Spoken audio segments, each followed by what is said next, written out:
ಈ ನಾನು ದೇವರ ಮೇಲೆ ಭಕ್ತಿಯನ್ನು ಇಟ್ಕೊಂಡಂಥವ್ರು. ದೇಶದ ಎಲ್ಲ ದೇವಾನುದೇವತೆಗಳನ್ನು ನಾನು ನಂಬಿದಂಥವ್ರು. ಅವ್ರು ಬಹಳಷ್ಟು ಹೇಳ್ತಾ ಇದ್ದಾರಲ್ಲ, ನಾನು ಅಂದೆಲ್ಲ ಅಂತ ಹೇಳಿ.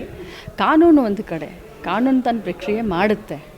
ಏನು ವೈಭವೀಕರಣ ಮಾಡ್ಕೊಳ್ತಾ ಇದ್ದಾರಲ್ಲ, ನಾನು ಇಷ್ಟೇ ಅವ್ರಿಗೆ ಹೇಳ್ತಾ ಇದ್ದೀನಿ, ಇದು ಸವಾಲು ಅಲ್ಲ, ಅಥವಾ ಅವರಿಂದ ನಾನು ಜವಾಬನ್ನು ಬಯಸಲ್ಲ. ಅಂಥ ಒಂದು ದುರ್ಬುದ್ಧಿ ಇದ್ದಂಥ ಮನುಷ್ಯನಿಂದ ನಾನು ಜವಾಬನ್ನು ಕೂಡ ಬಯಸೋದಿಲ್ಲ. ಆದರೆ ಜನರನ್ನು ದಿಕ್ಕು ತಪ್ಪಿಸುವಂಥ ಕೆಲಸ ಮಾಡ್ತಾಯಿದ್ದಾರೆ, ಜನರ ಕಣ್ಣಿಗೆ ಮಣ್ಣೆರ್ಚುವಂಥ ಕೆಲಸ ಮಾಡ್ತಾಯಿದ್ದಾರೆ. ಅವರ ಕಾರ್ಯಕರ್ತರಿಗೆ, ಅವರ ನಾಯಕರಿಗೆ ಏನು ದಿಕ್ಕನ್ನು ತಪ್ಪಿಸುವಂಥ ಕೆಲಸ ಮಾಡ್ತಾಯಿದ್ದಾರೆ. ನೀವು ದೇವರನ್ನು ಭಾಳಷ್ಟು ನಂಬಿದ್ದೀರಾ ಸಿಟಿ ರವಿ ಅವರೇ.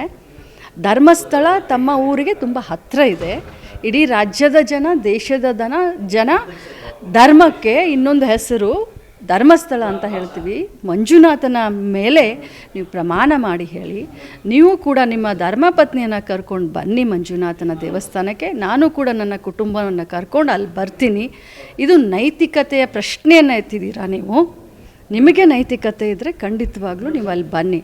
ಇದು ನಿಮಗೆ ನಾನು ಚಾಲೆಂಜ್ ಮಾಡ್ತಾ ಇಲ್ಲ, ಆದರೆ ಜನರ ಎದುರುಗಡೆ, ಯಾಕಂದರೆ ನೀವು ದೇವರನ್ನ ಬಹಳಷ್ಟು ನಂಬಿದ್ದೀರಾ, ದತ್ತಮಾಲೆಯನ್ನು ಹಾಕಿದ್ದೀರಾ, ದತ್ತಪೀಠಕ್ಕೆ ಹೋಗ್ತೀರಾ, ಬಾಯಿ ತೆಗೆದ್ರೆ ರಾಮನ ಹೆಸರನ್ನು ಹೇಳ್ತೀರಾ.